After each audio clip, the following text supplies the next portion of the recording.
উফ শিট, রাস্তার মাঝখানে গাড়িটা থেমে গেল।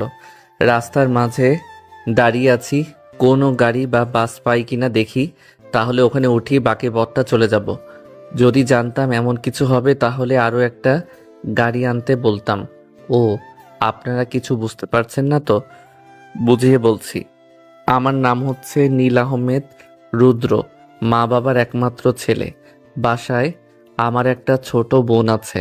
আমার বাবা এই শহরের সবথেকে প্রভাবশালীদের মধ্যে একজন।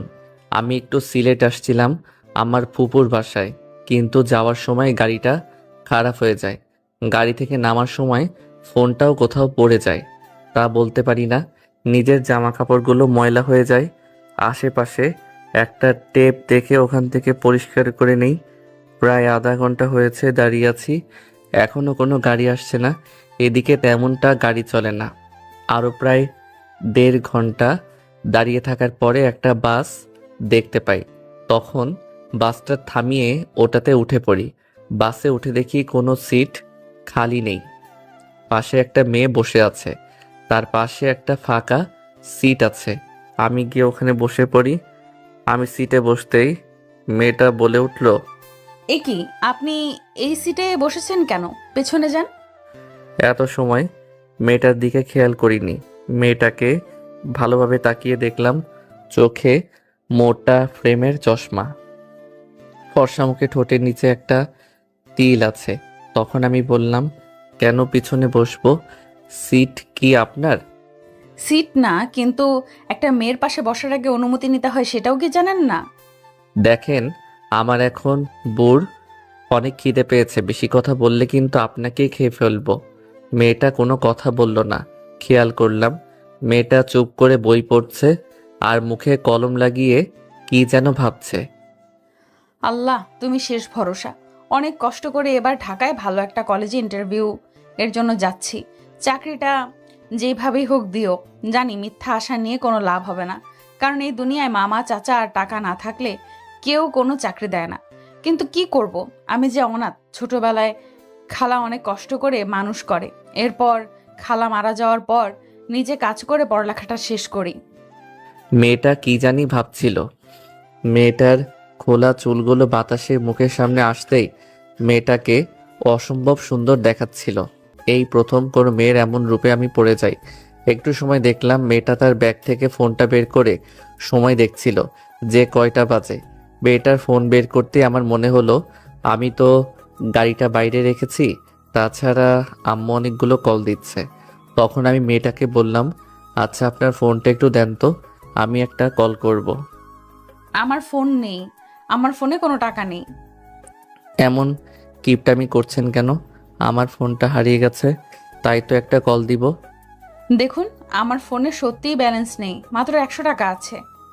আরে চলবে, সমস্যা নেই বলে মেয়েটার হাত থেকে ফোনটা কেড়ে নিয়ে কল করলাম আম্মুকে।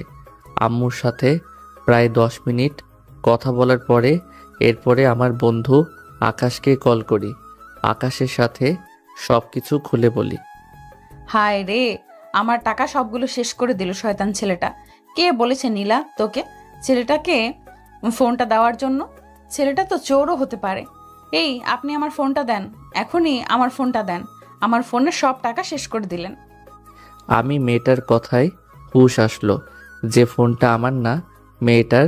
আমি তো মেয়েটার সব টাকা অলরেডি শেষ করে দিলাম। তাই আকাশকে বললাম মেয়েটার ফোনে রিচার্জ করে দেওয়ার জন্য 500 টাকা। মেয়েটা মুখ গোমড়া করে ওই দিকে তাকিয়ে রইল। তখন আমি মেয়েটাকে বললাম, আপনার চুলগুলো কি সুন্দর, আপনার হাতের ঘড়িটাও কিন্তু আপনাকে মানিয়েছে, আপনার চশমাটাও অনেক সুন্দর। ধন্যবাদ ভাইয়া। ভাইয়া কথাটা বলা মাত্রই আমার রাগ হলো। তখন আমি মেয়েটাকে বললাম, দেখুন এত কিছু সুন্দর, এরপর আপনি এগুলো পরার পরও আপনাকে মানাচ্ছে না, কেমন জানি পেতনির মতো লাগছে। দেখলাম মেয়েটা ফুলে লাল হয়ে গেছে পেতনি কথাটা শুনে। বলেন বলেন আরও, ভাইয়া বলেন, তাহলে তো এসব কথা শুনবেনই। আমার আপনার সাথে কোনো কথা নেই, আপনি এমনিতেই আমার সব টাকা শেষ করে দিয়েছেন। সমস্যা নেই, আমি আমার বন্ধুকে বলেছি আপনাকে রিসার্চ করে দিবে। দেখুন, আমি আপনাদের মতো বড়লোক নই যে এত টাকা নিয়ে ফোনের মধ্যে রাখবো। আর আমার এমন কথা বলার কোনো মানুষ নেই যে আমি একাই করব। আমার রিচার্জ করে দেওয়ার কোনো প্রয়োজন নেই। যাক, একটা বিষয় তো ক্লিয়ার হয়ে গেল যে মেয়েটার কোনো বয়ফ্রেন্ড বা স্বামী নেই। আর দেখে বোঝা যাচ্ছে মেয়েটা আমার থেকে 1 হতে 1.5 বছরের বড় হবে। এরপরে মেয়েটা আমার সাথে আর কোনো কথা বলেনি, আমিও মেয়েটার সাথে কোনো কথা বলিনি। প্রায় 2 ঘন্টা পরে ঢাকায় এসে পৌঁছাই। এর মধ্যে আমি বাসে ঘুমিয়ে পড়েছিলাম। মেয়েটা কোথায় নেমে গেছে তাও দেখিনি। মেয়েটার নাম্বারটা আকাশের ফোনে আছে, তাই চিন্তা না করে গাড়ি থেকে নেমে আব্বুকে কল দেই। তারপর আব্বুর গাড়ি করে বাসায় চলে আসি। বাসায় আসতেই আম্মু বলে উঠল, কিরে নীল, তোর আসতে দেরি হলো কেন? আম্মুকে সবকিছু খুলে বলি। এরপর দেখি নিচ থেকে আমার ছোট বোন আসে। আসার পরে বলে, ভাইয়া তুই আমার জন্য কি নিয়ে আসছিস? আমি তোর জন্য কি আনবো রে? তুই তো ডাইনি, সকালে আবার ঘুম নষ্ট করার দায়িত্ব তোর থাকে। যা, তোর সাথে কথা নেই, তুই আমার সাথে আর কথা বলবি না। আরে আমার পিচ্চি বোনটা বুঝি রাগ করেছে। এই দেখ, তোর জন্য আমি অনেক খেলনা এনেছি। ওয়াও ভাইয়া, থ্যাংক ইউ ভাইয়া। পিচ্চি উপরে চলে যাই। আমি কিছুক্ষণ আম্মুর সাথে কথা বলে আমার রুমে চলে যাই। এরপরে সন্ধ্যার দিকে গিয়ে মার্কেট থেকে একটা ফোন কিনে নিয়ে আসি। আকাশকে ফোন দিয়ে মেয়েটার নাম্বারটা নেই। এরপরে নাম্বারটা একটা বন্ধুকে দিয়ে বলি ওর পুরো ডিটেলসটা বের করার জন্য। এরপরে জানতে পারি মেয়েটার নাম নীলা। ওর এই পৃথিবীতে আপন বলতে কেউ নেই। ঢাকায় আসছে একটা জবের জন্য। বয়সে আমার থেকে 2 বছরের সিনিয়র। এর পরের দিন সকালে রেডি হয়ে কলেজের উদ্দেশ্যে রওনা দেই। কলেজ ক্যাম্পাস আসতে আকাশ বলে উঠল, কি রে, তুই এতদিন কোথায় ছিলে? তোর তো কোনো পাত্তাই নেই। আরে ফুপুর বাসায় ছিলাম কিছুদিন। তো বল, সব ঠিক আছে তো? না রে, কিছু ঠিক নেই। রনিকে 3rd ইয়ারের একটা ছেলে মেরেছে। তো তোরা কিছুই করতে পারলি না? দেখ, তোর বাবার তো প্রচুর টাকা, তাই হয়তোবা তোকে প্রিন্সিপাল কিছু বলবে না, কিন্তু আমরা গরিব। আমরা যদি কিছু করি তাহলে আমাদেরকে টিসি দিয়ে কলেজ থেকে বের করে দিবে। আচ্ছা বল, এখন ওদেরকে কোথায় পাবো আমি? মামা দেখ, যা হওয়ার হয়ে গেছে, এখন আর ঝগড়া করিস না। এমনিতেই কিছুদিন আগে একটা ঝগড়া করেছিলি, তাই তোর আব্বু তোকে তোর ফুফু বাড়ি পাঠিয়েছে। দেখ, আমার মাথা কিন্তু গরম হয়ে যাচ্ছে। তুই জানিস আমার বন্ধু বান্ধবের গায়ে হাত দিলে আমি স্থির হয়ে থাকতে পারি না। এরপরে আমরা সবাই ক্যাম্পাসের বাইরে বটগাছের নিচে দাঁড়িয়ে রইলাম, হকি স্টিক হাতে নিয়ে। একটু পরে 3rd ইয়ারের ক্লাস শেষ হলো, সবাই বেরোতে লাগলো। তখন ওই ছেলেটাও বের হলো। আকাশ, তুই ওর মুখে একটা ঘুষি দে। আমার কথাটা শুনে পেছন থেকে ছেলেটা আমার দিকে তাকালো। আমাকে দেখে ছেলেটার ভয়ে দৌড়াতে লাগলো। আকাশ পিছন থেকে ওর কলার ধরে একটা ঘুষি দিল। এরপরে ছেলেটাকে সবাই মিলে পিটিয়ে হাসপাতালে পাঠিয়ে দেয়। কলেজের সবাই আমাকে দেখলে ভয় পায়, কারণ আমি কলেজের মধ্যে বেশি মারামারি করি, তাই ভয়ে কেউ আমার সামনে কথা বলতে পারে না। এরপরে কলেজ থেকে বাসায় চলে আসি। তখনও আব্বু আসেনি, তাই রুমে ফোন চালাচ্ছি। তখন আকাশ কল করে। মামা, কাম তো সারছে। আমরা যে পোলারে মারছি, ওর বাপে তো ওখানে টিচার। আচ্ছা ঠিক আছে, তুই চিন্তা করিস না, আমি আব্বুকে বলে কোনো একটা ম্যানেজ করে নিব। আচ্ছা ঠিক আছে, তুই আছিস তাই আমরা কোনো চিন্তা করছি না, নয়তো আমাদেরকে কি হবে আল্লাহ জানে। আমি বসে বসে ফোন চালাচ্ছি। তখনই দেখি আব্বু এসেছে অফিস থেকে। হ্যাঁ, কই গেলে নীলার মা? নীল এসেছে? তোমার নবাব জাদা ছেলে তো সেই কখনই এসেছে। নীল, একটু নিচে আসো, তোমার সাথে আমার কিছু কথা আছে। আমি নিচে ড্রয়িং রুমে বসলাম। বসার পরে আব্বু আমার দিকে তাকিয়ে বলতে লাগলো, বাবা, আমার বয়স হয়েছে এখন, দেখ আমার দ্বারা এগুলো সম্ভব হচ্ছে না। অফিসের দায়িত্বটা আমি আর নিতে পারছি না।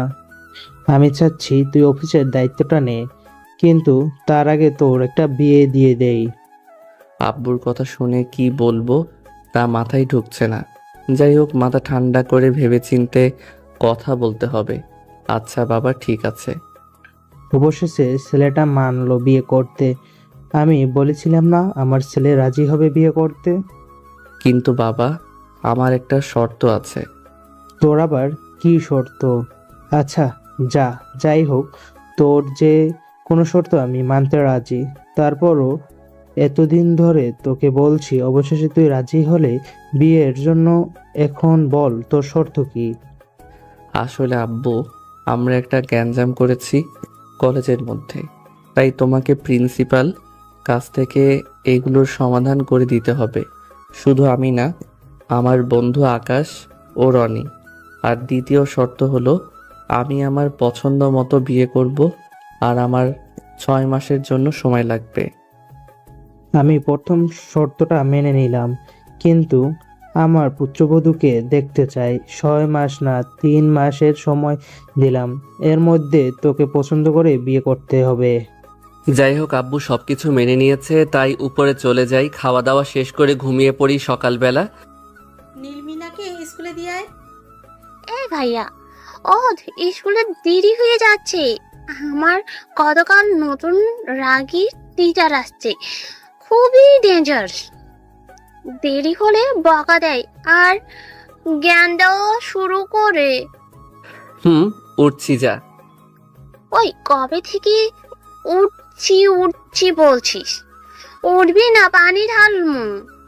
ধুর ডাইনি, তোর জন্য শান্তি মতো ঘুমানোই যাবে না। দাঁড়া, রেডি হচ্ছি। তোর জন্য আজকেও আমার লেট। আমার ইচ্ছে করে তোর মাথা ফাড়াই। তুই ম্যাডামের সাথে কথা বলবি, উনি অনেক রাগী, আমার ভয় করে। আমার ভয় করে ম্যাডামদের সামনে কথা বলতে। চুপ, তুই কথা বলবি, ব্যবহার করলে হবে না। আচ্ছা ঠিক আছে, আমি যেহেতু ভুল করছি আমাকে নিয়ে গিয়ে মেরে দিস। চল এখন। আমি মিনাকে বাইকে করে ওর স্কুলের সামনে নামিয়ে দেই। এরপর মিনা বলে, ওই চল, টিচার এর কাছে দেরি হওয়ার কারণ বলবি। কি করার, বাধ্য হয়ে যাওয়া লাগছে। এমনিতেই টিচারদেরকে ভয় পাই। এরপর মাথা নিচু করে দাঁড়িয়ে আছি, তখন ম্যাম মিনাকে বকা দিতে লাগলো। মিনা, তুমি গতকাল দেরি করেছো। গতকাল আমার ফার্স্ট ক্লাস ছিল, তাই কিছু বলিনি। তাই বলে যে প্রতিদিন দেরি করবে তা কিভাবে? ম্যাডাম, আমার কোনো দোষ নেই, সব দোষ আমার ভাইয়ের। ও ঘুম থেকে দেরিতে উঠে আর বকা শুনতে হয় আমায়। আপনি কেমন ভাই, এমন কেয়ারলেস কেন? আমি ম্যাডামের দিকে তাকাতেই অবাক হলাম, কারণ ও আর কেউ না, নীলা, যার সাথে আমার প্রথম বাসে দেখা হয়েছিল, আমার ক্রাশ। আপনি? সেই জন্যই তো আপনার বোন এরকম অবস্থা। যার ভাই এমন বখাটে, তার বোনকে কিভাবে ঠিক সময় আনবে? দেখুন, আপনি কিন্তু অপমান করছেন। এই ছেলে, তুমি কিসে পড়ো? মানে কি বলছো শুনো নাই? ইয়ারি। সেকেন্ড ইয়ারে হয়েছে বোঝা। তুমি আমার 2 বছরের ছোট। তো কি হয়েছে? আপনার বোনকে সময় মতো নিয়ে আসবেন, কথাটা যেন মনে থাকে। আর আমাকে ম্যাম ডাকবেন, কারণ কিছুদিন পর আপনার কলেজে টিচার হব আমি। ম্যাম, আপনি ভাইয়াকে যা দিয়েছেন না, ভাইয়া কখনো এমন কাউকে ভয় পায় না, শুধু আপনাকে ভয় পেয়েছে। এমন ছেলেদের ঠিক করার টেকনিক আমার জানা আছে। এখন পড়তে বসো। শালার মেয়েটাকে দেখলে কেন জানি না আমার বুকের ভিতরে শব্দ করে। একটু পর আকাশ কল করে। মামা, ওই টিচার ওর ছেলেকে তো প্রিন্সিপাল বের করে দিয়েছে। আব্বুকে বলেছিলাম। এরপরে আকাশকে সবকিছু খুলে বলি, তখন আকাশ বলে, তুই মাঠে আয়, আমরা সবাই ওখানে বসে আছি। আমি গিয়ে দেখি আকাশ ও রনি ওখানে বসে আছে। তখন রনি বলে, মামা, তোর ক্রাশ কিন্তু ইন্টারভিউ দিতে আসছিল, কিন্তু স্যার মনে হয় অন্য কাউকে নেবে। কারণ শুনেছি যাকে ঢুকাবে সে নাকি স্যারকে 10 লাখ টাকা দিতেছে। দাঁড়া, এখনই হচ্ছে। এরপর হেড অফিসে কল দিয়ে ভয় দেখে নীলা চাকরিটা কনফার্ম করে দেই। এরপরে রাতে বাসায় এসে নীলাকে কল দেই। 2-3টা কল যাওয়ার পর রিসিভ করে, ফোনটা ধরতে এত দেরি হলো কেন? আমি অপরিচিত কারোর কল ধরিনি। আর আপনি কে? হব একজন। পরিচিত না হলে কি কল দিতাম? দেখুন, এত ভনিতা না করে বলেন কে আপনি, নয় ফোনটা রাখেন। এত রাগ করেন কেন? কল করেছি, ওই যে আমি মিনার ভাই। ও আপনি সেই বকেটেটা, তো কল কেন দিয়েছেন? না, বলছিলাম আপনি তো মিনাকে পড়া দিয়েছেন, কি পড়া দিয়েছেন তার জন্য জিজ্ঞেস করেছিলাম। পড়া জিজ্ঞেস করতে নাকি সিনিয়র ম্যাডামের সাথে লাইন মারতে? না না, কি যে বলেন। দেখুন ফোন রাখেন, আমার কাজ আছে। নীলা ফোনটা কেটে দিল। ধূর ছাতা, একটু রোমান্টিক কথা বলবো, মেয়েটার মধ্যে এসব কিছুই নেই। এরপরে ফোনটা রেখে ঘুমিয়ে পড়ি। সকালবেলা ঘুম থেকে উঠে পিচ্চিকে স্কুলে দিয়ে এসে কলেজ যাওয়ার উদ্দেশ্যে রওনা দিলাম। ক্যাম্পাসের ভিতরে প্রবেশ করতে দেখি কয়েকটা ছেলে একটা মেয়েকে টিজ করছে। তখন আমি গিয়ে ছেলেটার কলার ধরে ছেলেটাকে একটা নাক বরাবর ঘুষি দেই। এরপরে ছেলেটাকে ধরে যখনই আমি মারতে যাব তখনই পিছন থেকে কেউ আমার হাতটা ধরে। কলেজে কি আসো মারামারি করার জন্য, অসভ্য? দেখুন, আপনি কিছু জানেন না, অযথা এসব কাজে আসতে যাবেন না। নীলার কাছে এসে দুটো থাপ্পড় দিয়ে বেয়াদব, আমি এই কলেজের নতুন টিচার, আমি জানবো। কে জানবে? তখন আকাশ এসে বলে, ম্যাম, আসলে এই ছেলেটা এই মেয়েটাকে কিস করছিল, তাই নীল এসে এই ছেলেটাকে উচিত শিক্ষা দিয়েছিল। তখন ওই মেয়েটাও নীলার কাছে সবকিছু খুলে বলে। তখন নীলার কাছে এসে ওই ছেলেটাকে দুটো থাপ্পড় দিয়ে ওখান থেকে চলে যেতে বলে। নীলার থাপ্পড় খেয়ে আমার ঠোঁটের নিচ থেকে রক্ত বের হতে লাগলো। নীলা আমার কাছে কিছু একটা বলতে চাইলো, কিন্তু আমি না শুনে নীলার কাছ থেকে চলে আসি। কি ফাজিল ছেলে রে বাবা, বুঝলাম আমার একটু ভুল হয়েছে, তাই বলে কি কথা শুনবে না?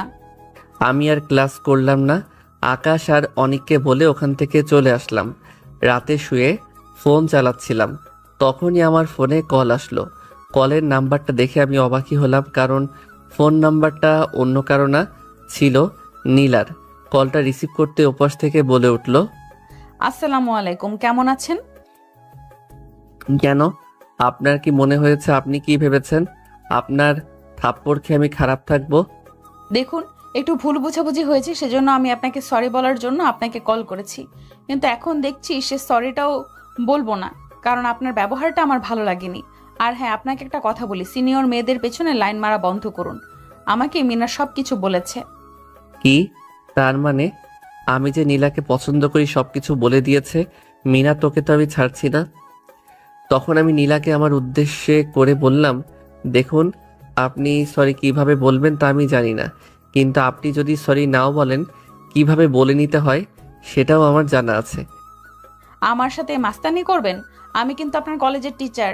ঠিক আছে, আসেন, তখন দেখা যাবে কে কি করতে পারে। আগামীকাল কলেজে আসুন, দেখা যাবে।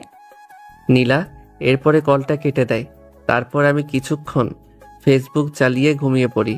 সকালবেলা ফ্রেশ হয়ে নিচে আসতে আব্বু বলল, নীল, আজকে আমার শরীরটা ভালো না, চল আমার সাথে আজকে অফিসে চল।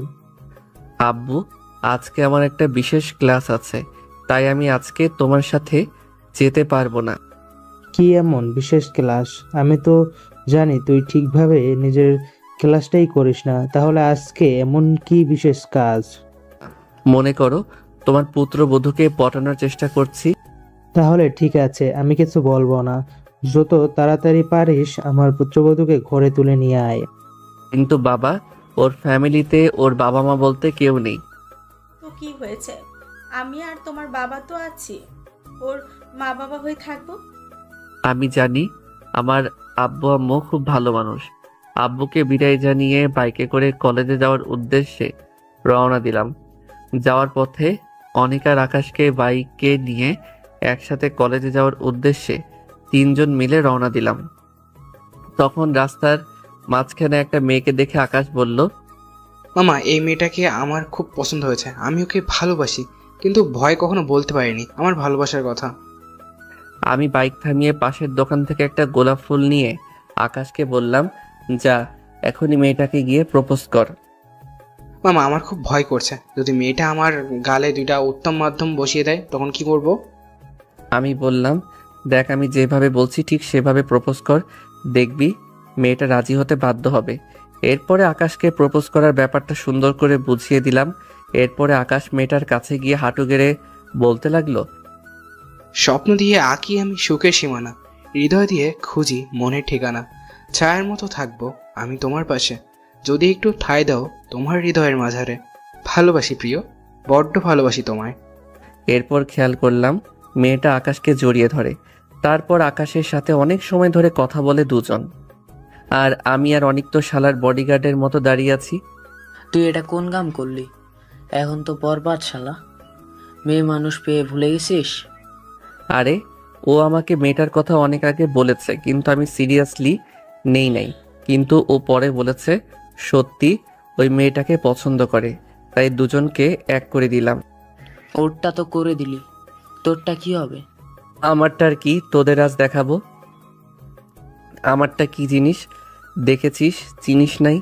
এর মধ্যে আকাশ চলে আসে। কি মামা, তাহলে তো সব হয়ে গেছে তাই না?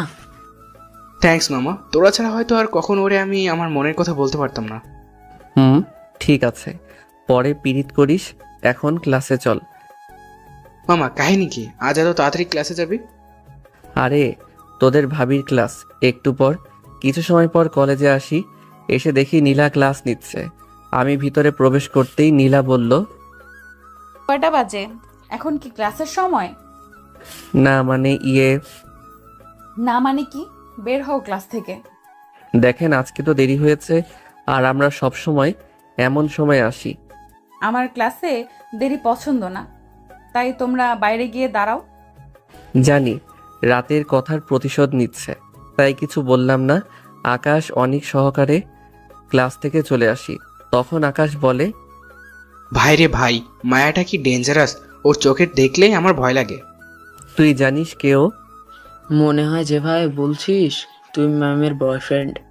হ্যাঁ, ক্লাসে ওই রাগী মেয়েটাই হচ্ছে নীলা। কি ভাই, আমি তোর সাথে নাই, কখন যে কি করে তা বলা যায় না। হুম ভাই, বেঁচে গেছে। এমন রাগী একটা মেয়েকে তোর পছন্দ করতে হলো। মানলাম মেয়েটা সিনিয়র। প্রেমে পড়ে গেছি, কি করব বল। প্রথম দেখায় যে এমন করে নিব বুঝতে পারিনি। আমি আকাশ ও অনিককে বিদায় জানিয়ে আব্বুর অফিসে যাই। অফিসে গিয়ে ম্যানেজার থেকে চেক বই নিয়ে 20,000 টাকা লিখে আব্বুর কাছে যাই। আব্বু সাইন করো। কি জন্য টাকা? গত সপ্তাহে তো 50,000 নিলি। এর জন্য তো আমি কার্ডটা সাথে করে নিয়ে আসি। তোর বিশ্বাস নেই? আব্বু টাকাটা লাগবে। তোর তো কোনো প্রয়োজনে টাকা নিস না, শুধু আজে বাজে জিনিস নিয়ে নষ্ট করিস। না আব্বু, টাকাটা লাগবো আমার, প্লিজ দাও না। আচ্ছা আচ্ছা ঠিক আছে, দিচ্ছি। আমার কাছে ক্যাশ আছে, নিয়ে যা। আব্বু টাকা দিল। অফিস থেকে চলে যাই একটা শপিং মলে। নীলার জন্য একটা সুন্দর দেখে ড্রেস পছন্দ করি। এরপরে ড্রেসটা নিয়ে বাসায় চলে আসি। আজকে একটু সকাল সকাল ঘুম থেকে উঠে গেছি। ঘড়িটা হাত দিয়ে দেখি পুরাই মাথা নষ্ট, কারণ আমি আজকে সব দিনের চেয়ে আগে উঠে গেছি। কারণটা কি বুঝতে পারলাম না। ভাবলাম সকালে ঘুম থেকে উঠে গেছি যেহেতু, তাহলে গোসলটা করে নেই। এটা ভেবে ওয়াশরুমে চলে যাই। ওয়াশরুম থেকে বের হয়ে টাওয়েল জড়ানো অবস্থায় লুঙ্গি ড্যান্স করছি আর হানি সিংয়ের গান গাইতেছি। তখনই কেউ একজন আমার রুমের দরজা খুলে আমার রুমে এসেই চিৎকার দেয়। আ আমি নীলাকে আচমকা দেখে বলে উঠি, তো তুমি এখানে কেন? না সরি, মানে আপনি এখানে কেন? চোখ বন্ধ করে ওপাশ হয়ে বললাম, সরি, আমি জানতাম না তোমার রুম। মিনা আমাকে এই রুমটা দেখিয়ে দিয়েছে ওয়াশরুম বলে। চোখ দুটো বন্ধ অবস্থায় নিচে চলে আসি। খেয়াল করলাম মিনা হাসছে। ভাইটা যেমন ফাজিল, বোনটাও একই রকম। এরপর মিনার কাছে এসে ওকে কান ধরে দাঁড় করিয়ে রাখি। আল্লাহ গো, বিয়ের আগে বুঝি ইজ্জতের ফালুদা হয়ে গেল আমার। তখন খেয়াল করলাম আম্মু আব্বু রুমে প্রবেশ করে। কিরে, আমার গরুর মতো চিৎকার করছিলি কেন? আগে বলো ওই মেয়েটা এখানে কেন? এটা আবার স্বপ্ন না তো? কি বলে ফেললাম। কেন তুই জানিস না? মানে জানি না, মানে মেয়ে মানে। ব্যাপার কি, রাতে কি স্বপ্ন দেখলি নাকি? যে একবার বলিস কে মেয়েটা, আবার বলিস মেয়েটা কি আসছে, বুঝিয়ে বলতো বাপ। ও, আমি বুঝতে পেরেছি। মিনার ইংলিশ টিচারের কথা বলছিস? ওকে, আমি বলছি মিনাকে পড়ানোর জন্য। মানে নীলা আমার ছোট বোনকে পড়াতে এসেছে, আর মিনা দুষ্টুমি করে আমার রুমে নীলাকে পাঠিয়েছে। এটা স্বপ্ন না, সত্যি। আম্মু আব্বু চলে যায় নিচে। তখন আম্মু নিচে এসে নীলাকে দেখে বলে, মা, তুমি আবার এমনই কিছু করো না ওর চিৎকার শুনে। না আন্টি, আর নীল তো যে কলেজে পড়ে আমিও ওই কলেজেরই টিচার। ওহ, তাহলে তো ভালোই। যদি আমার ছেলেটাকে একটু মানুষ করতে পারো মা। আমি খেয়াল করলাম নীলা আর মা কথা বলছে। আমি রেডি হয়ে নিচে আসলাম। তখন আম্মু বলল, মেয়েটাকে বাসা পর্যন্ত পৌঁছে দিয়ে আয়। আম্মুর কথা শুনে মনের মধ্যে লাড্ডু ফুটতে লাগলো। তখন নীলা বলে উঠল, না আন্টি, লাগবে না, আমি একা যেতে পারবো। না, তুমি যেখানেই থাকো ওই জায়গাটাই তেমন ভালো না, আর আমি তোমার ক্ষতি চাই না। আমি তোমার মায়ের মতো। ওনার মুখে মা কথাটা শুনে কেন জানি না চোখ দুটো ভিজে আসতে লাগলো। কি ব্যাপার, তুমি কান্না করছো কেন? কই না তো। একদম মিথ্যা বলবা না। তোমার চোখে পানি দেখেছি, তোমাকে বলতেই হবে। না, আসলে আপনার মুখে মা শব্দটা শুনে তাই আমার মায়ের কথা মনে পড়লো, কারণ অনেক ছোটবেলায় আমি আমার মাকে হারিয়েছি, তাই। বোকা মেয়ে, এখানে কান্না করার কি আছে? তুমি এখন থেকে আমাকে আম্মু বলে রাখবে, ঠিক আছে? আমি তো এসব দেখে আবুলের মতো দাঁড়িয়ে আছি। তখন আম্মু বলল, নীলাকে ঠিকভাবে বাসায় পৌঁছে দিয়ে আয়। আম্মুর কথায় মাথা নাড়ালাম। নীলাকে ওর বাসায় দিয়ে আসতে লাগলাম। নীলা আজকে একটা নীল রঙের ড্রেস পরেছে। ওকে দেখতে কি অপরূপ সুন্দর দেখাচ্ছে বলে বোঝানো যাবে না। আমি নীলার পিছনে পিছনে হাঁটছি আর নীলার সামনে। তখন নীলাকে বললাম, ম্যাম, আমি আপনাকে কিছু একটা দিতে চাই। কি? তখন গতকাল শপিং থেকে কিনা শাড়িটা নীলার হাতে দিই। এখানে কি? আপনার জন্য। নীলা শাড়িটা খুলে দেখে। তখন নীলা খেয়াল করে শাড়িটার মধ্যে লেখা আছে আই লাভ ইউ। তখন নীলা, তুমি কি ভেবেছো ওই দিনের সাধারণ বিষয়টা নিয়ে অধিকার দেখাবে? আমি তোমাকে কখনো মেনে নিতে পারবো না। নীলা আমাকে একটা থাপ্পড় দিয়ে ওখান থেকে চলে যায়। সমস্যা নেই, আমিও দেখব ও কিভাবে আমাকে না মানতে পারে। আপনারা বুঝতে পারছেন না তো কিসের অধিকার? একটু দাঁড়ান, সব বলছি। নীলকে একটা থাপ্পড় দিয়ে ওখান থেকে চলে আসে। আমি জানি নীল অনেক কষ্ট পেয়েছে, কিন্তু আমি কি করব?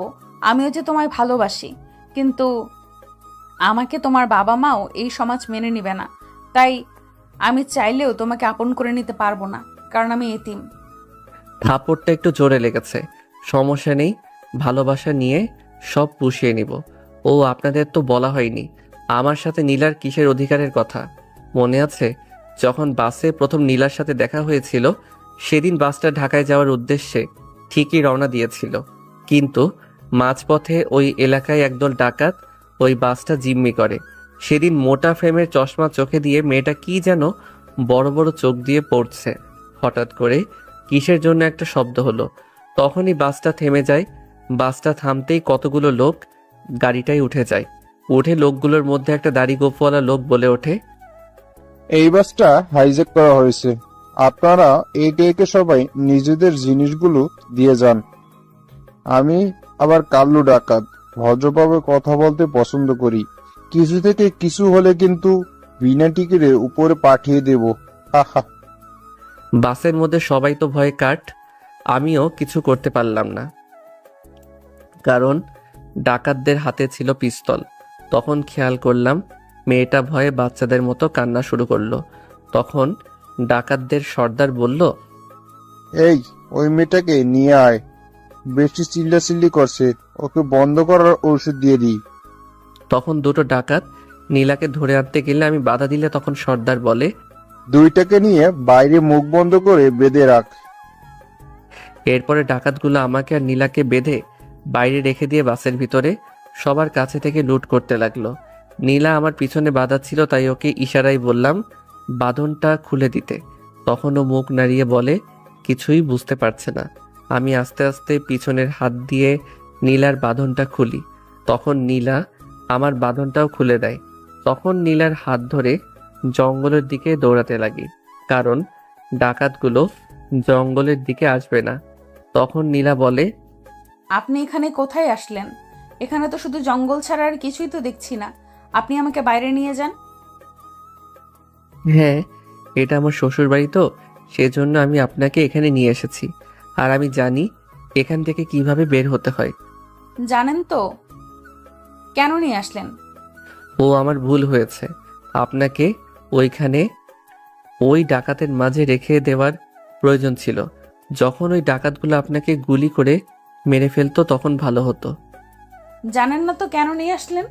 এই জঙ্গলে আমার ভয় লাগছে, প্লিজ একটু আলো জ্বালান না। এই মেয়ে চুপ করো, এতক্ষণ ধরে তোর বক বক শুনতেছি, আর একটা কথা বললে এখানে ফেলে দিয়ে চলে যাব। এই এই আমাকে বকা দিচ্ছেন কেন?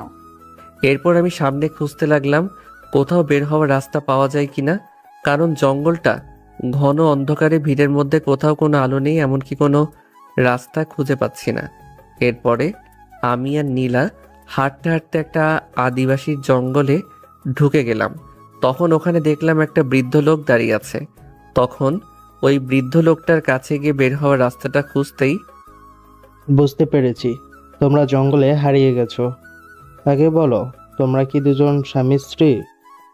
হ্যাঁ, আমরা দুজন স্বামী স্ত্রী। কি সব বলছো তুমি এগুলো? ওনা মিথ্যা কথা বলছে। আমরা দুজন বাসে একসাথে আসছিলাম, কিন্তু মাঝপথে ডাকাত আমাদের বাস হাইজ্যাক করে। তাহলে তোমরা দুজন স্বামী স্ত্রী না? তখন লোকটা এই কথাটা শুনে আরো কিছু লোককে ডেকে আনে।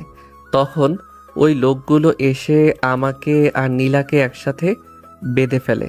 তখন ওই বৃদ্ধ লোকটি বলতে শুরু করে, আজকে অমাবস্যা রাত, এই রাতে কোনো ছেলে মেয়ে একসাথে থাকতে পারে না, কিন্তু তোমরা স্বামী স্ত্রী না, তাই তোমাদের এই জায়গায় বিয়ে দেওয়া হবে।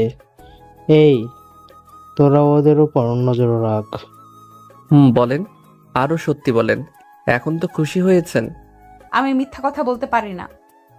এখন সত্যি কথা বলে তো উদ্ধার করছেন। ওই এলাকার কিছু আদিবাসী মেয়ে এসে নীলাকে সাথে করে নিয়ে যায়, আর কিছু ছেলে এসে আমাকে ওদের সাথে করে নিয়ে যায়। আমাকে ও নীলাকে একটা রুমে আটকে দিয়ে ওরা কি জানি করতে থাকে। এরপরে ওদের নিয়ম অনুযায়ী আমার আর নীলার বিয়ে দেয়। তখন নীলাকে আর আমাকে একটা রুমের ভিতরে দিয়ে বাহিরে দিয়ে দরজা লাগিয়ে দেয়। আমি কখনো ভাবিনি আমার সাথে এমন কিছু হয়ে যাবে, আমার এমনভাবে বিয়ে হবে। নীলাকে হয়তো প্রথম দেখায় আমার ভালো লাগে, কিন্তু আমি কল্পনাও করতে পারিনি যে আমার সাথে ওর এইভাবে বিয়েটা হবে। যেহেতু বিয়েটা হয়ে গেছে, সে এখন আমার স্ত্রী। এই দিনটার জন্য আমি অনেক অপেক্ষা করেছিলাম, কিন্তু কে জানতো এইভাবে আসবে। সেই দিনটা বাসরাত নিয়ে কতই না স্বপ্ন ছিল আমার। আজকে সব স্বপ্ন শেষ হয়ে গেল। তখন আমি নীলার সামনে আসতেই নীলা বলে উঠল, দেখুন, আপনি আমার কাছে আসবেন না। আর এখানে যা কিছু হয়েছে এটা একটা অ্যাক্সিডেন্ট ছাড়ার কিছু না। দেখুন, আপনার কাছে এটা সামান্য অ্যাক্সিডেন্ট, কিন্তু সত্যি যে আপনার সাথে আমার বিয়ে হয়েছে এবং আপনি আমার স্ত্রী। দেখুন, আপনি আমার কাছে স্বামীর অধিকার নিয়ে আসবেন না। এটা শুধু একটা অ্যাক্সিডেন্ট ছাড়ার কিছু না। আমি আর কিছু বললাম না। রাতে মেঝেতে শুয়ে পড়লাম। সকালে ওই বৃদ্ধ লোকটি, তোমাদের দুজনকে কিন্তু একসাথে খুব সুন্দর দেখায়। আমি আশাবাদ করি তোমরা দুজন সবসময় সুখে থেকো। এরপর বৃদ্ধ লোকটা শহরের রাস্তা দেখিয়ে দেয়। তখন আমি আর নীলা ওখান থেকে চলে আসি। আপনারা তো পরের কাহিনী জানিনি কি হয়েছে, কিন্তু নীলা আমাকে ওই ঘটনার জন্য কিছুতেই মানতে রাজি নেই। এরপর বাসায় চলে আসি। মিনাকে স্কুলে দিয়ে এসে কলেজে যাওয়ার উদ্দেশ্যে রওনা দিই। কলেজ ক্যাম্পাস এসে দেখি আকাশ ও অনিক বটগাছের নিচে বসে আছে। কি মামা, তোমার তো খবর নাই, আজকাল তো দেখি অনেক বেশি প্রেম করো। তা তো করবেই, ম্যামের ক্রাশ বলে কথা। তো বিয়ে কবে করছিস? বিয়ে তো করেছি। মানে বিয়ে করলি মানে? এসব কি বলিস? আমাদের না জানিয়ে তুই বিয়ে করে ফেললি? না বন্ধু, এটা মানতে পারলাম না। দূর শালা, কথাটা তো শোন। নিজের ভালোবাসা দিয়ে মানিয়ে নিতে হবে। কিন্তু এখন তো কি জানি করছে। কি আর করার, শালারা পকেট ফাঁকা করার ধান্দায় আছে। আকাশ আর অনিককে বিদায় জানিয়ে বাসায় চলে আসি, কারণ আজকে আর ক্লাস করিনি। বাসায় আসতে পিচ্চি বোন, ওই, তুই আমার ব্যাগ থেকে চকলেট কি করেছিস? খাওয়ার জিনিস কি রেখে দেই? সেটা তোর থেকে আমি ভালো জানি। তাহলে জিজ্ঞেস করছিস কেন? কারণ আমার চকলেট নেই, তুই কিন্তু রাখাস না আমারে। আমি জানি তুই খেয়েছিস। এই প্যাকেট আমি তোর রুম থেকে পাইছি। তো কি হয়েছে? এটা যে তোর চকলেট, তার প্রমাণ দে। আম্মু আম্মু দেখো, আহ, তোমার ছেলে আমার চকলেট খেয়ে ফেলেছে। কিরে ভাই বোন দুটো আবার টম জেরির মতন শুরু করলি? ওরা তো একটু থামে, তোদের তো তাও হয় না। হয়েছে কি বল? তোমার ছেলে আমার ব্যাগ থেকে চকলেট চুরি করে খাইছে। আম্মু, মিথ্যা কথা কই এই পেতনি? আমার সব জানা আছে। এখন শোন, তুই ওর জন্য এক প্যাকেট চকলেট নিয়ে আসবি। হইছে, খেলাম দুটো, আনতে হবে এক বক্স। মামা বাড়ির আবদার।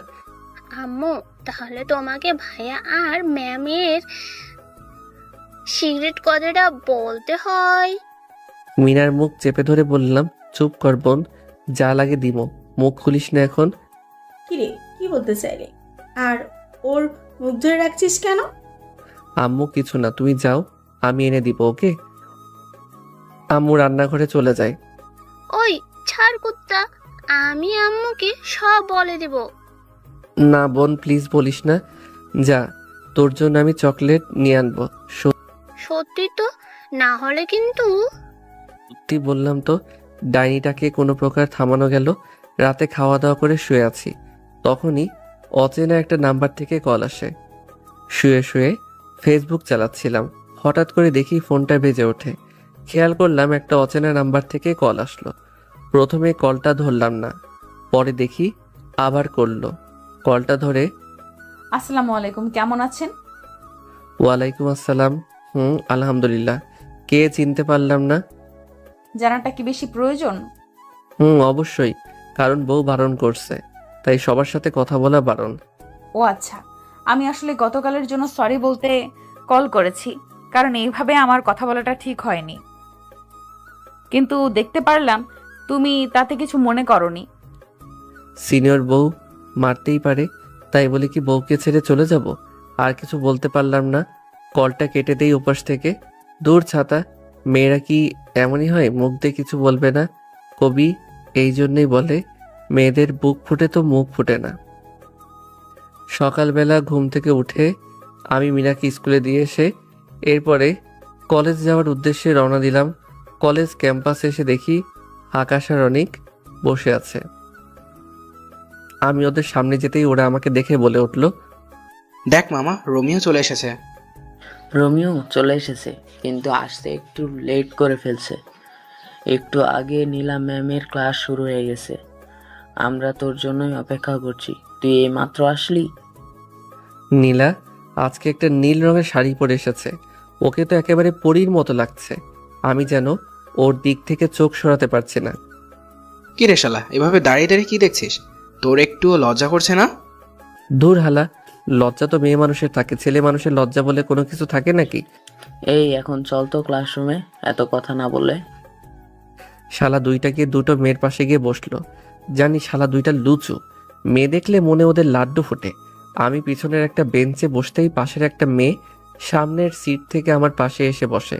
খেয়াল করলাম এটা নেহা। নেহা এসে আমার পাশে বসে বলে ওঠে, কি ব্যাপার নীল, তোমাকে তো খুঁজেই পাওয়া যায় না। গত 1 মাস ধরে তো ক্লাসেও দেখিনি। আসলে একটু ফুপুর বাসায় গিয়েছিলাম। ও, তোমাকে আমি কত খুঁজেছি, কিন্তু ওরা কেউ বলতে পারেনি তোমার কথা। কেন বলো তো? নেহা কিছু একটা বলতে যাবে, তখনই খেয়াল করি নীলা রেগে ওঠে। নেহার দিকে রাগি চোখে তাকিয়ে বলে ওঠে, এই মেয়ে, তুমি না সামনে ছিলে, এখন ওই সিটে কেন গেলে? এখানে কি পড়াশোনা করতে এসেছো না প্রেম করতে? যাও ওই সিটে গিয়ে বসো। খেয়াল করলাম নীলা ম্যাম তো রেগে একদম আগুনের মতো হয়ে গেছে। ওনার মুখটা লাল বর্ণ ধারণ করেছে। দেখলাম নীলা রেগে আমার কাছে এসে বলে, এই দাঁড়াও। পিছনে তাকিয়ে দেখি অন্য কাউকে বলছে কি না। তখন নীলা আবার বলে ওঠে, হ্যাঁ তোমাকে বলছি, দাঁড়াও। গত মাসের যে ইংলিশ সাবজেক্টটা ছিল সেটা ক্লিয়ার করে উদাহরণ দিয়ে ইংলিশে বলো। জি ম্যাম, আসলে বাংলাতে বললে ভালো হয় না। আসলে আমি সব বিষয় ভালো পারি, কিন্তু নীলার সামনে প্রকাশ করিনি। আকাশ সহ সবাই হা করে তাকিয়ে রয়েছে, কারণ আমি হচ্ছি ক্লাসের টপ। কিন্তু ক্লাসের টপের নামটাই রুদ্র দেয়া আছে। তাই নীলা আমাকে চিনতে পারেনি। তখন নীলা বলে ওঠে, আমার বোঝা হয়ে গেছে তুমি কতটুকু পারো। কলেজে তো আসো পড়াশোনা করতে না, মেয়েদের সাথে প্রেম করতে, ভালোবাসার অভিনয় করতে। আমি ঠিকই বুঝতে পারলাম নেহা আমার সাথে এমন হেসে কথা বলার কারণে। নীলা এমন রেগে কথা বলছে। আসলে কবি বলেছে মেয়েরা তার সব জিনিস দিয়ে দিতে পারে, কিন্তু কখনো একটা নারী তার শখের পুরুষকে অন্যের হাতে দিতে বা দেখতে পারে না। এরপর নীলা আরও কিছু কথা বলে কলেজ থেকে বের হয়ে যায়। এরপরে আমিও ক্লাস থেকে বের হয়ে যাই। আমার সাথে সাথে আকাশও অনেক বের হয়ে যায়, তার সাথে নেহাও বের হয়। মামা, আজকে কিন্তু তোর মুখটা দেখার মতো ছিল। দূর শালা, এটা হচ্ছে রোমান্টিক শাসন, তোরা কি বুঝবি? ও ম্যাম, তাহলে তোকে ভালোবাসা দিয়েছে? একটু লজ্জা পেয়ে বললাম। তখন দেখি নেহা এসে বলল, নীল চলো না, আজ একসাথে কফি খাই, কফি শপে গিয়ে। না আসলে নেহা হয়েছে কি, বাসায় না আমার একটু কাজ আছে, তাই তাড়াতাড়ি বাড়ি যেতে হবে নেহার থেকে পিছু ছুটানোর জন্য।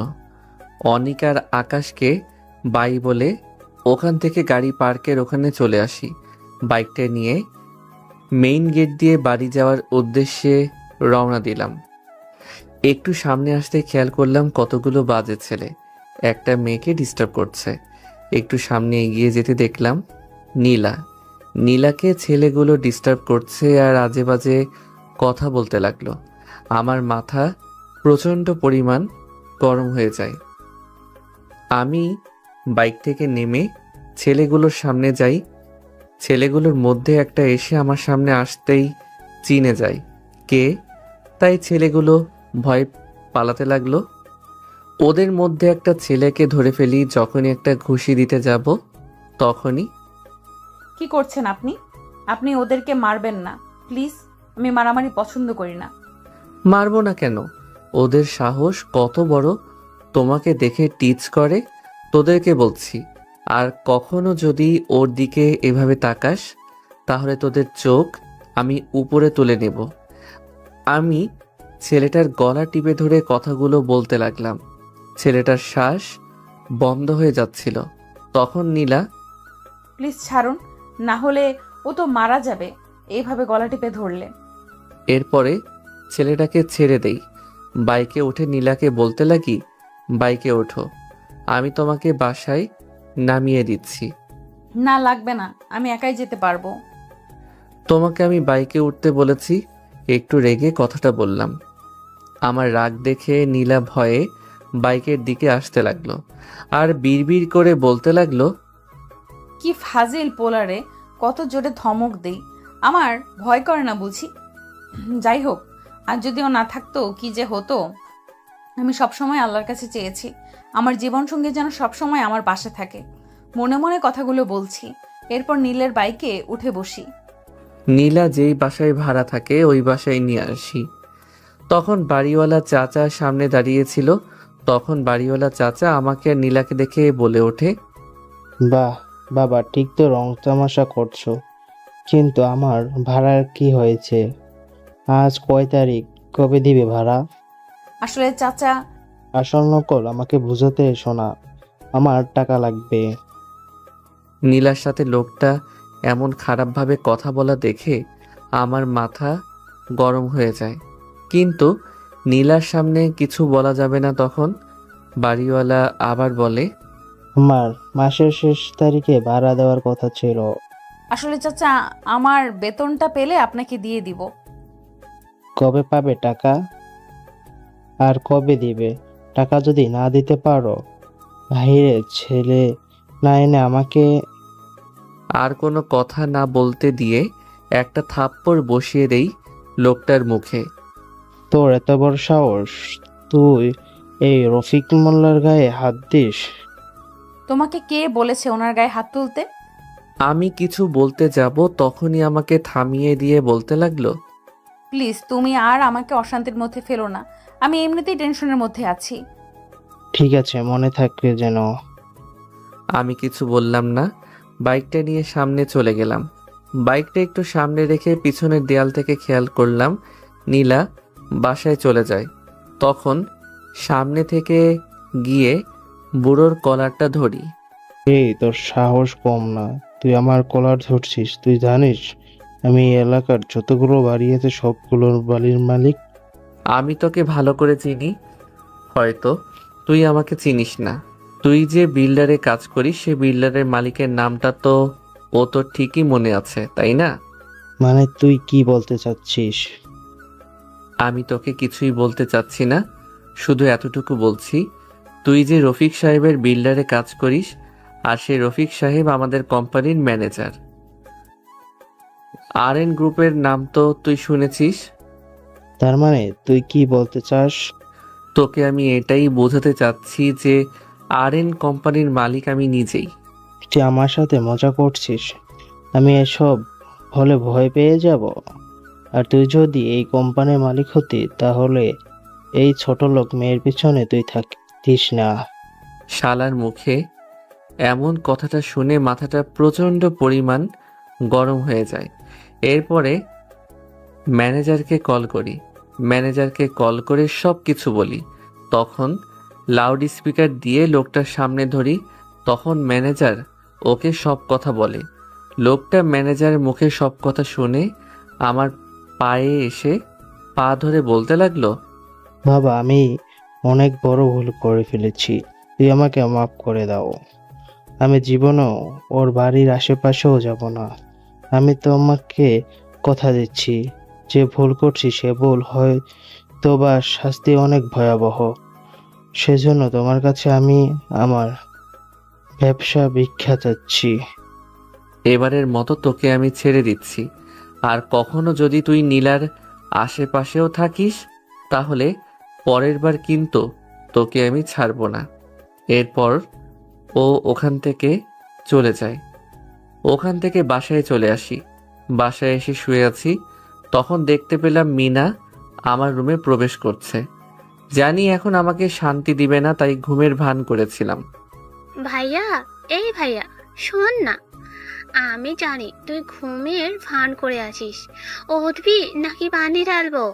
এই পিচিটার জন্য একটু শান্তিতে ঘুমাতেও পারবো না।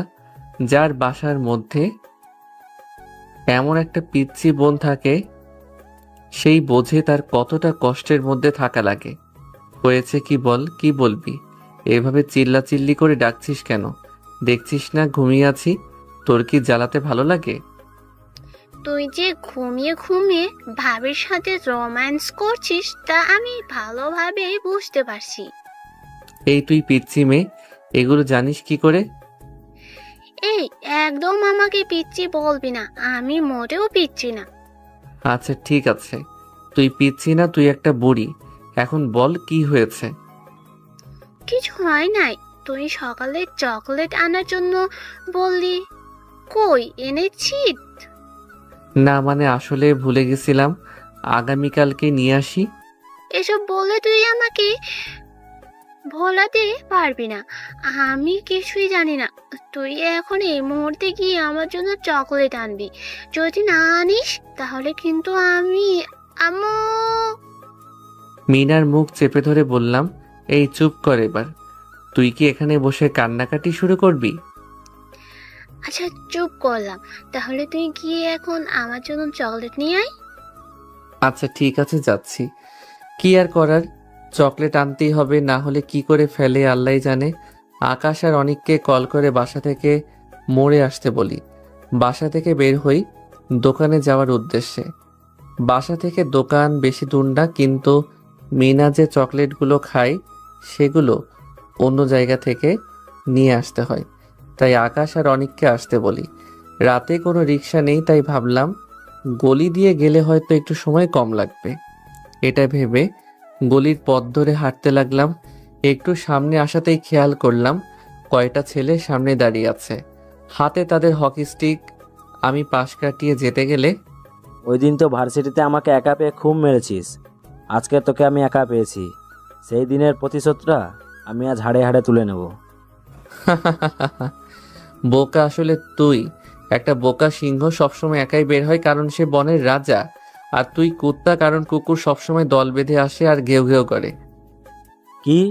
তোর এত বড় সাহস, তুই আমাকে কুত্তা বলিস? এই শালাকে ধর। সামনে থেকে একটা ছেলে আমাকে মারতে আসলে ওকে একটা লাথি দিয়ে মাটিতে শুইয়ে দিই। ও আর উঠতে পারে না। তখন পিছন থেকে একজন এসে আমার মাথায় হকি স্টিক দিয়ে বাড়িতে দিতে যাবে, তখনই আকাশ এসে ধরে ফেলে। এরপর আকাশ আর অনেক সহ ওদেরকে আচ্ছা মতো পিটাতে থাকি। তখন ডেভিল আকাশকে একটা ধাক্কা দিয়ে ওখান থেকে পালিয়ে যায়। নীল, আমি তোকে ছাড়বো না।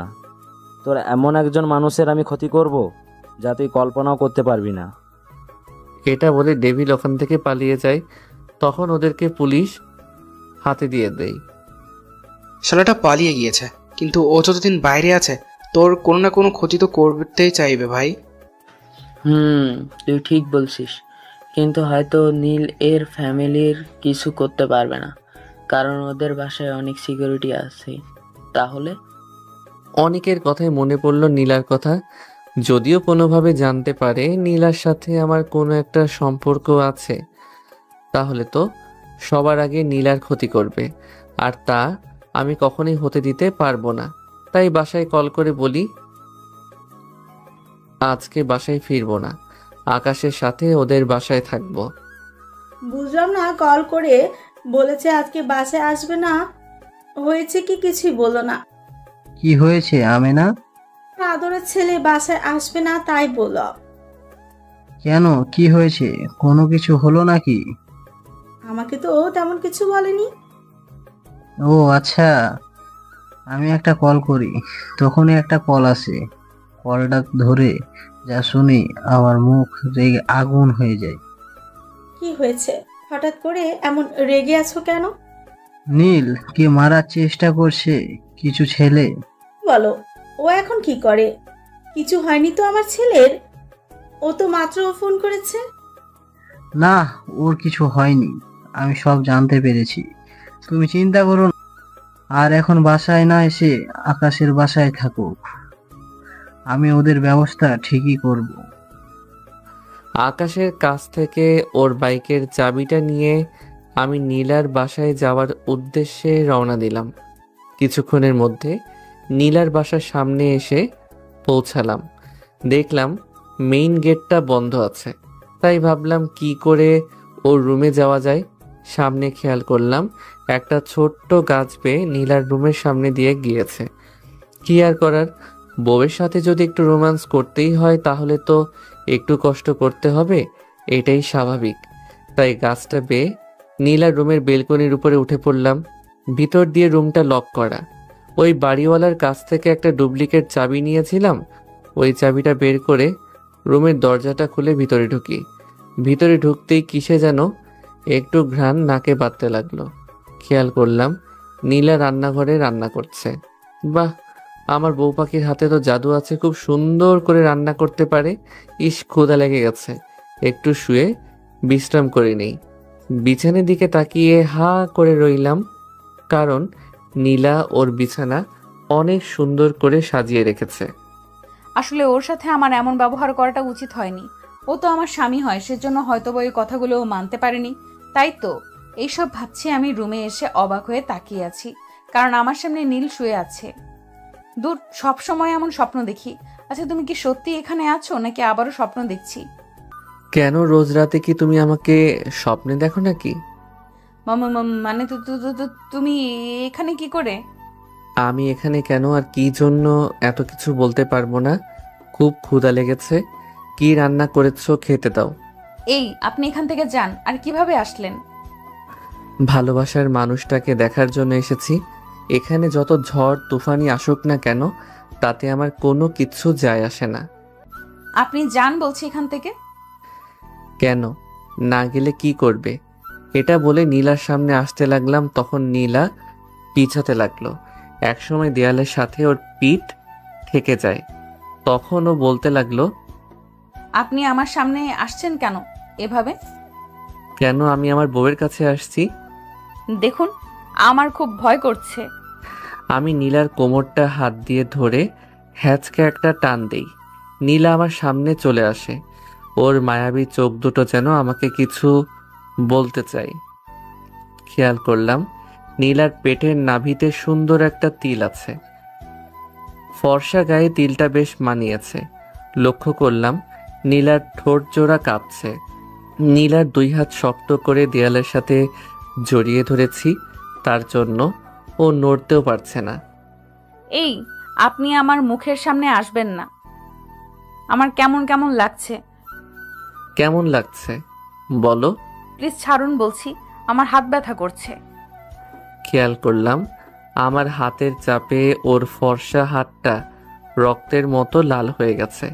ইচ্ছে করছিল ওর ঠোঁট জোড়া নিজের দখলে করে নেই, কিন্তু ও যতদিন না নিজ ইচ্ছে ভাবে আমাকে ওর স্বামী হিসেবে মেনে নেয়, ততদিন আমি ওর প্রতি স্বামীর অধিকার দেখাবো না।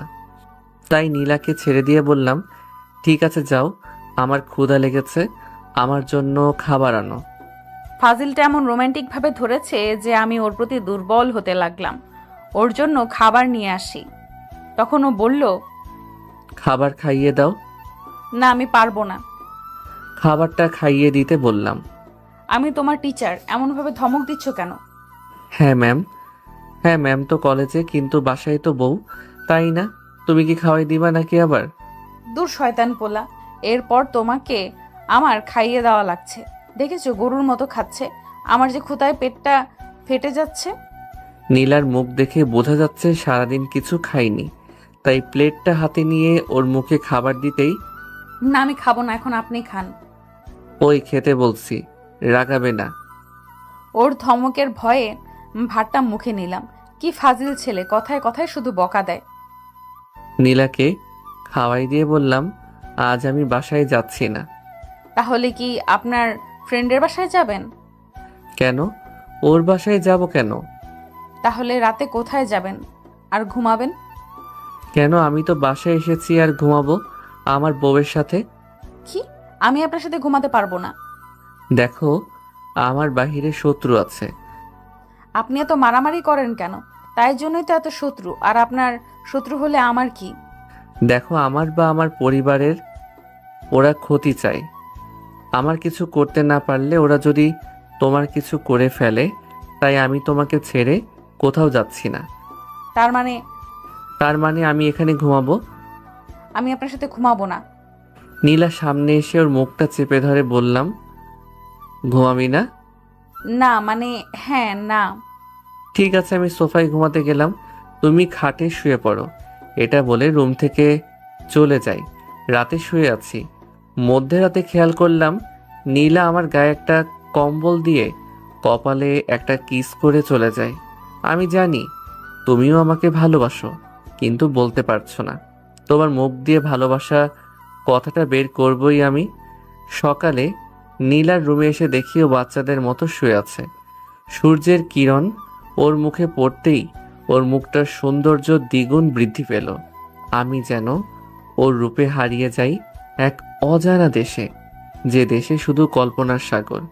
একটু পর সবাই ওঠার আগে বাসা থেকে চলে যাই কলেজের উদ্দেশ্যে। মাঝপথে লক্ষ্য করলাম নেহা কলেজের উদ্দেশ্যে যাচ্ছিল। তখন নেহা আমাকে দেখে হাত ইশারা করে ডাক দিয়ে বলল, নীল, বাইকটা থামাও, আমিও কলেজে যাচ্ছি। বাইকটা থামাতে নেহা বাইকে ওঠে। তখন নেহাকে নিয়ে ক্যাম্পাসে যেতে লাগলাম। তখন নেহা পিছন থেকে বলে উঠল, নীল, আমি তোমাকে কিছু একটা বলতে চাই। কি কথা বলো? এখানে না, কলেজে গিয়ে বলবো। কলেজে প্রবেশ করার সময় দেখতে পেলাম একটা ছেলে ফুল বিক্রি করছে। তখন নেহা বাইক থামাতে বলে। আমি বাইকটা থামাতেই নেহা গিয়ে ছেলেটার কাছ থেকে সবগুলো ফুল কিনে নেয়। আমি কিছু জিজ্ঞেস করলাম না। এই বিষয় নিয়ে নেহাকে নিয়ে কলেজে প্রবেশ করলাম। নীল, একটু ওই দিকটা আসবা, তোমাকে কিছু বলার আছে আমার। আমি নেহার কোনো কিছুই বুঝলাম না। হঠাৎ করে নেহার কি হয়েছে যে এমন করে বলছে, আর কি কথা যা সামনে বলা যাবে না। একেবারে কলেজ ক্যাম্পাসের পিছনে গিয়ে বলবে, তাও সবার সামনে না। তারপর আমি বাইকটা পার্কিংয়ে রেখে ক্যাম্পাসের পিছনে চলে যাই। আমি খেয়াল করি নেহা দাঁড়িয়ে আছে। আমি যেতে নেহা আমার সামনে হাঁটু গেড়ে ফুলগুলো সামনে বাড়িয়ে দিয়ে বলতে লাগলো, নীল, কিভাবে বলবো বুঝতে পারছি না। কী দিয়ে শুরু করব তাও জানি না। কিন্তু প্রথম যখন তোমাকে আমি কলেজে দেখেছিলাম তখন থেকে আমি তোমাকে ভালোবেসে ফেলি, কিন্তু ভালোবাসার কথাটা বলার মতো সেই শক্তিটা পাইনি, কারণ ভয় হতো যদি তুমি না করে দাও। সেজন্য তোমার সাথে প্রথম ফ্রেন্ডশিপ করি, যাতে তোমার কাছে থাকতে পারি। আমি তোমাকে অনেক বেশি ভালোবাসি। আমি নেহার এমন কাণ্ড দেখে হাঁ করে তাকিয়ে রইলাম। আমি কখনো কল্পনা করিনি নেহা আমাকে পছন্দ করে। এতটুকু জানি আকাশ নেহাকে প্রচণ্ড পরিমাণে ভালোবাসে, কিন্তু ভয়ে কিছু বলতে পারিনি। আজকে যদি আকাশ এসব দেখে ও অনেক কষ্ট পাবে। আমি এসব ভাবছি, তখনই নেহা বলে ওঠে, কি ভাবছো? সত্যি আমি তোমাকে ভালোবাসি। আমাকে ফিরিয়ে দিও না নীল, আমি তোমাকে অনেক ভালোবাসি। নেহা ওঠো। আসলে নেহা, সত্যি বলতে আমি কখনো তোমাকে এসব চোখে দেখিনি। সব সময় নিজের বন্ধু হিসেবে দেখেছি। আর বড় কথা, আমি ম্যারিড। আমার মুখে এই কথাটা শুনে নেহার চোখ জ্বলজ্বল করতে লাগলো। মনে হচ্ছে এখনই ওর চোখ দিয়ে পানি পড়বে। কি বলো তুমি এসব? কিন্তু আমি তো এসব কিছুই জানি না। তখন নেহাকে সব কিছু বলি, কিভাবে নীলার সাথে আমার কি হয়েছে। এরপরে নেহাকে বলি আকাশ ওকে অনেক ভালোবাসে। তখন নেহা চোখ মুছতে মুছতে ওখান থেকে চলে যায়।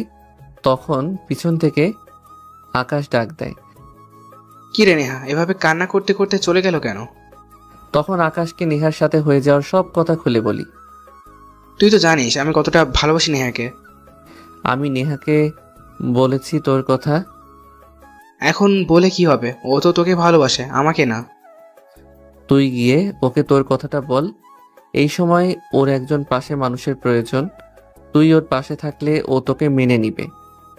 যাবো যদি। দূর শালা, যা। আচ্ছা, যাচ্ছি। এরপর আকাশকে জোর করে নেহার কাছে পাঠিয়ে দিয়ে শালাকে পাঠিয়েছে। আধা ঘন্টা হয়েছে, এখনো আসছে না। একটু পর খেয়াল করলাম শালা প্রায় আধা ঘন্টা পরে আমাদের কাছে এসেছে। মুখে দেখলাম হাসি লেগে আছে।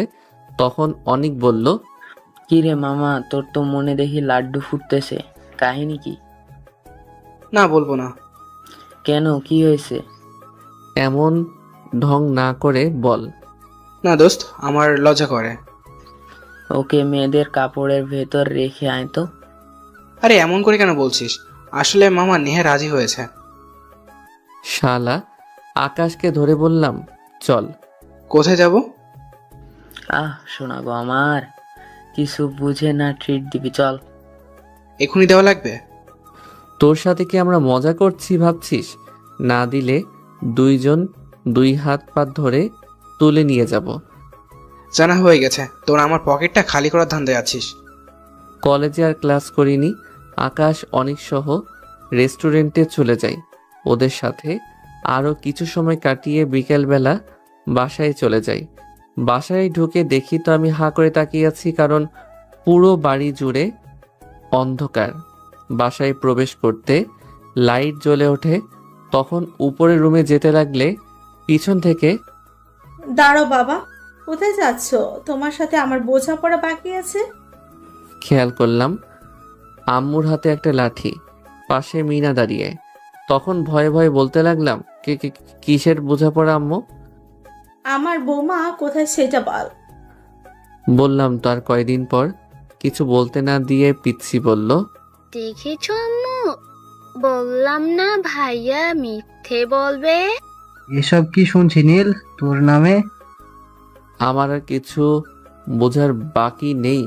শয়তান পেতনিটা সব কিছু আম্মুকে বলে দিয়েছে।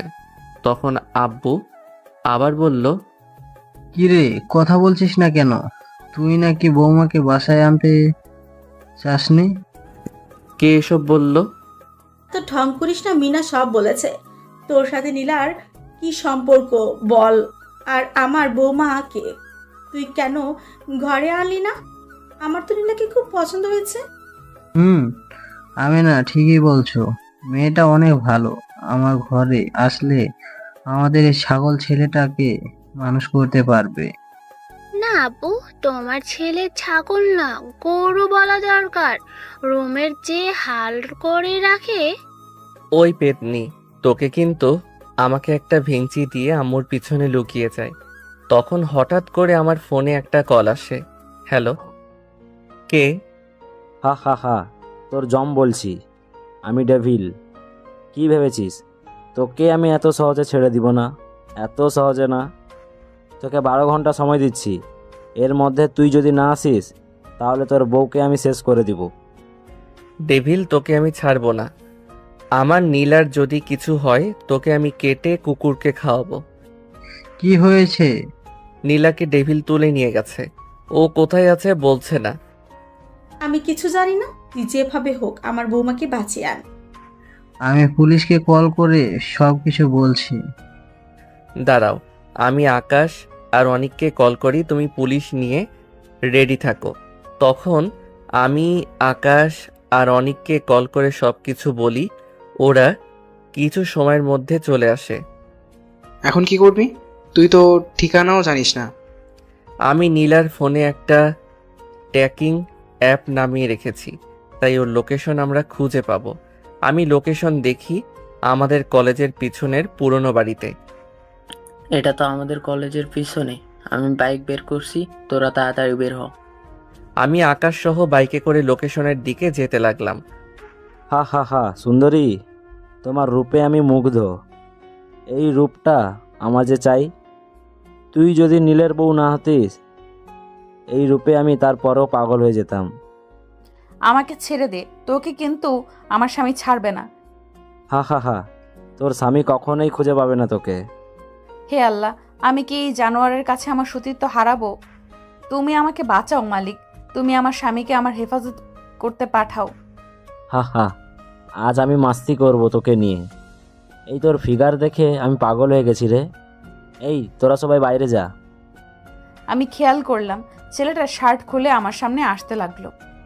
আকাশ, তোরা ওই পাশ দিয়ে ওদেরকে ধর, আমি ভিতরে যাচ্ছি। আকাশ আর অনিক ওই ছেলেগুলোকে মারতে লাগলো। আমি ভিতরে ঢুকতেই দেখি ডেভিল নীলার সাথে হাতাহাতি করতে লাগলো। এক পর্যায়ে নীলা ঠাস করে ডেভিলকে একটা থাপ্পড় দেয়।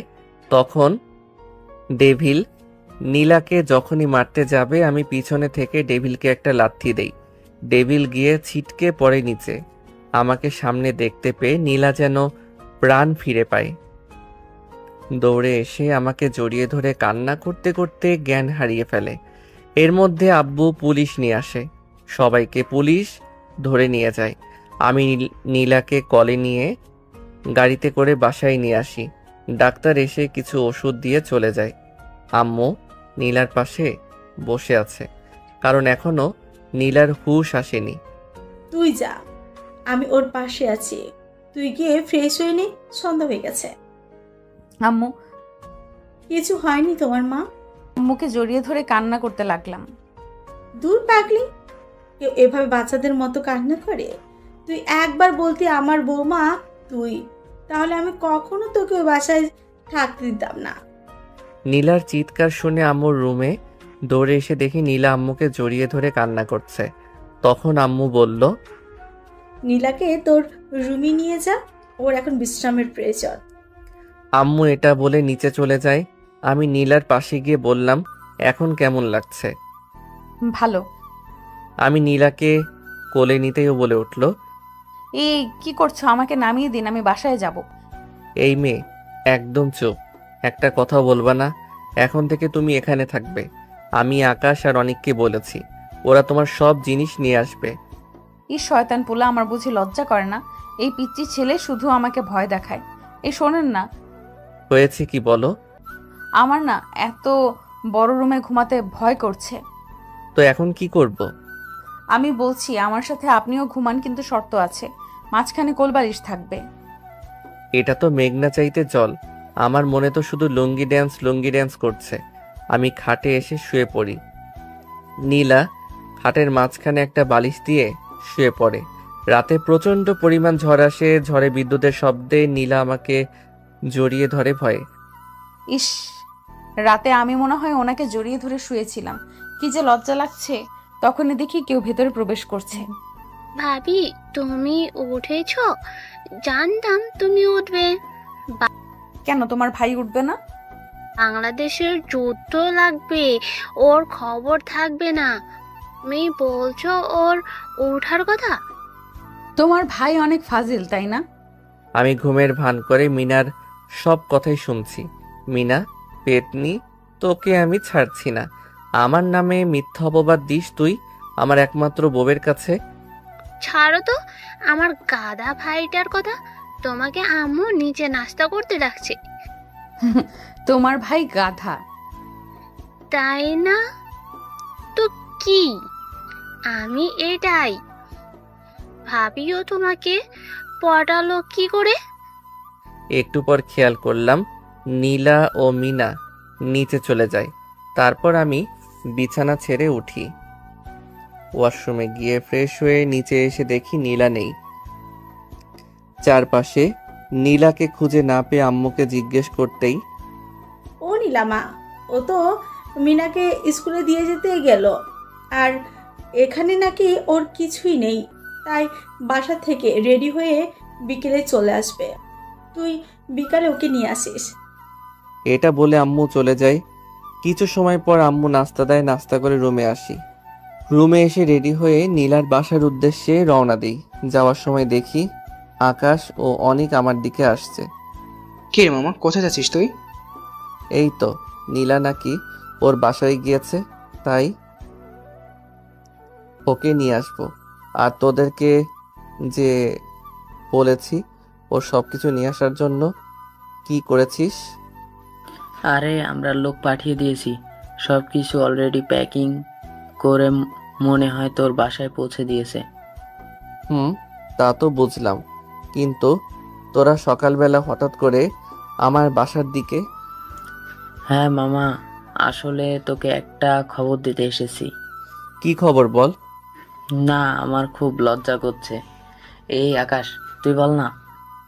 আহা শোনা গো আমার, সেদিন তো খুব বড় করে আমার কথা বলেছিস। আসলে মামা হয়েছে কি, ওই শালার আগামীকালকে এঙ্গেজমেন্ট হবে, তাই পার্টি দিয়েছে। তাই সন্ধ্যায় তুই ভাবিকে নিয়ে পার্টিতে যাবি। কিছু সময় পর খেয়াল করলাম ওয়াশরুমের দরজা খোলার শব্দ। তখন নীলা তোয়ালে পেঁচানো অবস্থায় ওয়াশরুম থেকে বের হয়ে আসে। এই আপনি এখানে কেন?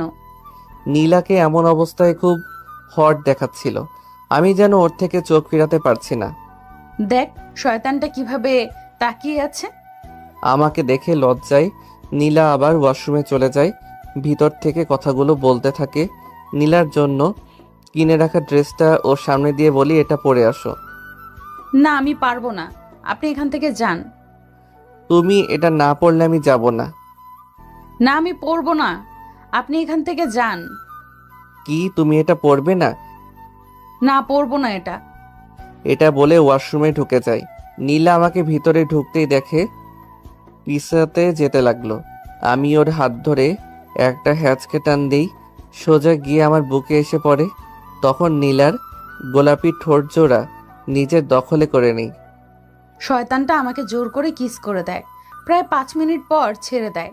আমি হাঁপাতে থাকি, তখন আবার বলে, কি এখন পড়বা নাকি? না না, পড়ছি, যান আপনি বাইরে। আমি ড্রয়িং রুমে চলে যাই। নীলা রেডি হচ্ছে, ওকে নিয়ে আজকে হাঁটতে যাব। কিছু সময় পর নীলা রেডি হয়ে আমার কাছে আসে। ওকে দেখে তো আমি সেই পরিমাণ ক্রাশ খাই।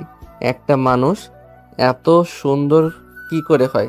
আমি হাঁ করে ওর দিকে তাকিয়ে আছি। কি আজব রে, এইভাবে এলিয়েনের মতো তাকিয়ে থাকার কারণ কি? আগে কখনো দেখোনি নাকি? এই যে কি হলো, কোথায় হারালেন? নীলার কথাই হুঁশ ফিরে আসে। তোকে কই, কিছু না তো, চলো। চলো মানে? আমরা আজকে একটু ঘুরতে যাব। আমি যাব না। যাবে না? না।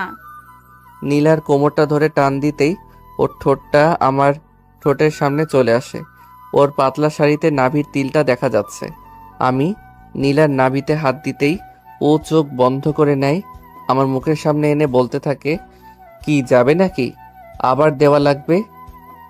না না, আমি যাচ্ছি। এই তো লক্ষ্মী মেয়ের মতো রাজি হয়ে গেলে। তখন নীলাকে নিয়ে রিকশায় করে সারাদিন ঘোরাঘুরি করি। সন্ধ্যার সময় ওকে নিয়ে একটা শপিং মলে ঢুকতেই, এখানে কেন নিয়ে আসলেন? আরে ভিতরে আসো, ভয় পাওয়ার কিছু নেই। আমি আগে কখনো এত বড় শপিং মলে আসিনি। উনি আমাকে জোর করে শপিং মলের ভেতরে নিয়ে যায়। নীলাকে একটা দোকানে নিয়ে অনেকগুলো শাড়ি দেখাতে থাকি। অনেক খোঁজার পর আমার আর নীলার জন্য এক কালারের একটি শাড়ি আর পাঞ্জাবি নেই। এরপর দোকান থেকে বাসায় চলে আসি নীলাকে সাথে নিয়ে। পিছনে আসার সময় নীলা কিছু বলতে চেয়েছিল, ওকে কিছু না বলতে দিয়ে চলে আসি। বাসায় আসতেই আম্মু, কিরে সারাদিন কোথায় ছিলি? তোকে কয়বার আকাশ আর অনেক কল করেছে, তুই ধরলি না? ফোনটা হাতে নিয়ে দেখি ফোনটা অফ হয়ে আছে। তখন আম্মু আবার, নীলাকে নিয়ে যে আজকে অনেকের এঙ্গেজমেন্টে যাওয়ার কথা ছিল, এখন যা নীলাকে নিয়ে উপরে যা। আর নীলামা তুমি রেডি হয়ে নাও, তোমরা আজকে একটা পার্টিতে যাবে। জি আম্মু। আমি আম্মুর রুমে গিয়ে আমার আগের কোন ড্রেসটা নতুন আছে দেখছি, কারণ ওখানে সবাই বড়লোকের ছেলে মেয়েরা যাবে, কিন্তু আমার তো কোনো দামি ড্রেস নেই। তখনই দেখি দরজা খোলার শব্দ। তুমি আম্মুর রুমে কি করো? আমি তো আম্মুর রুমে সবকিছু রাখছি। এটা বলা মাত্র শয়তানটা রাগে চোখে আমার দিকে তাকালো। আমি ভয়ে বললাম, কেন, কি হয়েছে? নীলার হাত ধরে টান দিয়ে উপরে আমার রুমে নিয়ে আসি। নীলাকে রুমে নিয়ে এসে শপিং মল থেকে আনা শাড়িটা দিয়ে বলি, এটা গিয়ে পরে আসো। না, আমি যাব না। নীলার হাতটা দেয়ালের সাথে চেপে ধরতেই বলে ওঠে, আউচ, প্লিজ ছাড়ুন, ব্যথা করছে। নীলার ফর্সা হাত চেপে ধরার কারণে ওর হাত লাল হয়ে যায়। না, আগে বলো পরে আসবে। আপনি ছাড়ুন, আমি যাচ্ছি। নীলা ওয়াশরুমে চলে যায় ড্রেস চেঞ্জ করতে। আমি রুমে বসে ব্যাগ থেকে নীলার সাথে ম্যাচিং করা পাঞ্জাবিটা নিয়ে পরে নিচে এসে অপেক্ষা করতে থাকি। একটু সময় দেখলাম নীলা নীল শাড়িটা পরে নিচে নামছে। ওকে দেখতে একদম পরীর মতো লাগছে। আমি তো ওর দিক থেকে চোখ ফেরাতে পারছি না। নীলাকে নিয়ে গাড়ি করে অনেকের পার্টিতে চলে যাই। ওখানে পৌঁছে দেখি অনেক দাঁড়িয়ে আছে। আমাকে দেখতেই কাছে এসে বলল, তোরা এখন আসার সময় হলো? আমার কাজিনরা সবাই তোকে দেখার জন্য দাঁড়িয়ে আছে। আমি নীলাকে একটা টেবিলে বসিয়ে দিয়ে অনেকের কাজিনদের সাথে দেখা করতে গেলাম। আমি খেয়াল করলাম আমি মেয়েগুলোর কাছে যেতেই তখনই নীলা আমার পিছু পিছু আসতে লাগলো। তাই ওকে আরো একটু রাগানোর জন্য অনেকের কাজিনদের সাথে হেসে হেসে কথা বলতে লাগলাম। জীবনে কি ছেলে দেখেনি যে আমার পিচ্চি জামাইকে নিয়ে ওদের এমন করতে হবে? আমি পিছনে লক্ষ্য করলাম নীলা রেগে গজগজ করতে করতে পেছনে একটা টেবিলে এসে বসলো। আমি ফারজানার সাথে কথা বলছিলাম, তখন আকাশ এসে বলল, নীল, কাম তো সারছে। ভাবি তো তোর এসব দেখে রাগের মাথায় জুস ভেবে হুইস্কি খেয়ে ফেলছে। আমি গিয়ে দেখি নীলা মাতলামো করছে। তখন কোনো রকম নীলাকে গাড়িতে উঠিয়ে বাসায় নিয়ে আসি, কোলে করে রুমে নিয়ে যাই। রুমে যাওয়ার পরে নীলা মাতাল অবস্থায় বলতে লাগলো, এইদিকে, আমি কি দেখতে হট না? তুমি তো খুব সুন্দরী। তাহলে তুই ওই মেয়েগুলোর সাথে এইভাবে মিশতে গেলি কেন? আমাকে কিস কর। না ম্যাম, আমি পিচ্ছি, ছেড়ে দেন। চুপ, তোকে আমি আজ ছাড়বো না। আজকে তোকে আমি রোমান্টিক অত্যাচার করব। নীলার এসব কথা শুনে আমি ফোন বের করে সব ভিডিও করে রাখি। এরপর নীলা আমার উপর ঝাঁপিয়ে পড়ে। বাকি কথাটা না হয় ইতিহাস থাকুক। ইস, রাতে ওদের এখানে কি একটা নতুন জুস খাওয়ার পর আমার মাথাটা প্রচুর পরিমাণ ঘুরছিল। সকালবেলা নীলার দিকে তাকিয়ে দেখি ওর শরীরে এমন অবস্থা দেখে কান্না চোখে বলতে লাগলো, আপনি আমার সাথে রাতে জোর করে কি করেছেন? আমি করেছি? আমি এসব কিছুই বুঝি না, আমি পিচ্ছি। একদম নাটক করবেন না। আপনি আমার সাথে এমন কেন করলেন? জানি আমি, ওকে এখন বোঝানো সম্ভব না। গতকাল রাতে কি হয়েছে তাই গতকাল রাতে ফোনের মধ্যে ভিডিও করার সেই ভিডিওটা ওকে দেখাই। এরপরে চুপ হয়ে বসে থাকে, আর কোনো কথা বলে না। আমি রুম থেকে চলে যাই। প্রায় 10 মিনিট পর রুমে এসে দেখি নীলা ওয়াশরুমে, তাই আর ওকে ডাকাডাকি না করে আমার ওয়ালেটটা খুঁজতে লাগলাম। হঠাৎ করে একটা ডায়েরি সামনে এসে পড়ে। উপরে লেখা আছে আমার জীবন। বুঝতে বাকি রইল না এটা নীলার ডায়েরি। তাই ডায়েরিটা নিয়ে ছাদে চলে যাই। ওখানে গিয়ে ডায়েরিটা খুলি, তখন ডায়েরিটায় লেখা, আমি যখন খুব ছোট তখন আমার বাবা মারা যায়। তখন মা ও এই পৃথিবীতে আমাকে ছেড়ে চলে যায়। আমি তখন একা হয়ে যাই। ওই একাত্ম জীবনে আমার প্রিয় বলতে আমার খালাই আছে। মাত্র 8 বছর বয়সে নিজের মা বাবাকে হারাই। খালা অনেক কষ্ট করে মাধ্যমিকটা শেষ করায়, কিন্তু আমি যে হতভাগী, আমার জীবনে কেউ থাকে না। একসময় আমার খালাও অসুস্থ হয়ে মারা যায়। নিজে অনেক কষ্ট করে পড়াশোনাটা শেষ করি। সব সময় আল্লাহর কাছে চেয়েছি আমার জীবনের জন্য এমন একজনকে দেওয়ার জন্য যে আমাকে সব সময় বুঝবে, আমাকে ভালোবাসবে। আল্লাহ আমার কথাটা রেখেছে। নীল খুব ভালো একটা ছেলে, আমার জুনিয়র হলেও আমাকে খুব ভালোবাসে, কিন্তু ওকে আমি মেনে নিতে পারবো না, কারণ ওর বাবা মা আমাকে ওদের ছেলের বউ হিসেবে মানবে না, কারণ আমি যে এতিম। আজকে আমি খুব খুশি, কারণ আমার জীবনে যা পাইনি তা আমার স্বামী আমাকে দিয়েছে। সব সময় চেয়েছি নিজের শ্বশুর শাশুড়িকে মায়ের মতো দেখব। আল্লাহ হয়তো আমার কথা রেখেছে। আমি একজন মা ও বাবা পেয়েছি। ও যেন বোঝে না আমি ওকে অনেক ভালোবাসি। ও কেন বোঝে না আমি ওকে এত ভালোবাসি? কিন্তু আমারও তো ইচ্ছে আমাকে কেউ রোমান্টিকভাবে প্রপোজ করুক।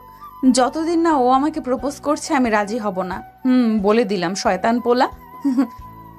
লাস্ট পেজ, আর কিছু লেখা নেই।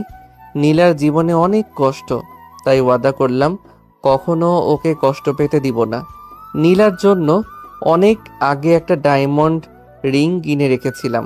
ওটা বের করে হাতে নিয়ে রুমের দিকে পা বাড়াই। রুমে গিয়ে দরজা নক করে ভিতরে প্রবেশ করতেই দেখি নীলা রেডি হচ্ছে কলেজে যাওয়ার উদ্দেশ্যে। ওর সামনে এসে বললাম, চোখ বন্ধ করো। কেন? তোমাকে চোখ বন্ধ করতে বলেছি। না, করব না বন্ধ। ওই তুই চোখ বন্ধ করবি? কোমরটা চেপে ধরে বললাম। করছি তো। এমন রাগ দেখান কেন? আমিও কলেজে দেখাবো, শয়তান পোলা। আমি কি করতে পারি? নীলা চোখ বন্ধ করতেই আমি ওর সামনে হাঁটু গেড়ে বসে বলতে লাগলাম, যদি কখনো হারিয়ে যাই ওই দূর তারার দেশে, তখনও কি তুমি খুঁজবে আমায় হাত বাড়িয়ে ভালোবেসে? যদি কোনো দিন নিভে যায় আমার আশার প্রদীপ, তুমি কি তখন জ্বালাবে আলোর দ্বীপ? যদি আমি কখনো হারিয়ে যাই দূর দিগন্তে, তখনও কি আমি থাকবো তোমার মনের সীমান্তে? বাসবি কি ভালো, থাকবি কি সারা জীবন? নীল নীলান্তে বাসছি ভালো, বাসতে চাই তোমাকে সারাটা জীবন প্রিয়। ভালোবেসে হাত বাড়িয়েছি, ধরবে কি হাত? কথা দিচ্ছি জীবনে যত ঝড় তুফান আসুক না কেন, ছাড়বো না তোমার হাত। তখন নীলা আমাকে জড়িয়ে ধরে কান্না করতে করতে বলতে লাগলো, আমিও তোমায় বড্ড ভালোবাসি গো। নীলা আমাকে শক্ত করে জড়িয়ে ধরে আছে, যেন আমি কোথাও হারিয়ে যাব তার ভয়ে। পাগলিটা সিনিয়র হলেও সত্যি বাচ্চার মতো। এখন তোমরা কি বিয়ে করতে চাও? সিনিয়র আপু বা ম্যাডামদের কমেন্ট করে জানাবে।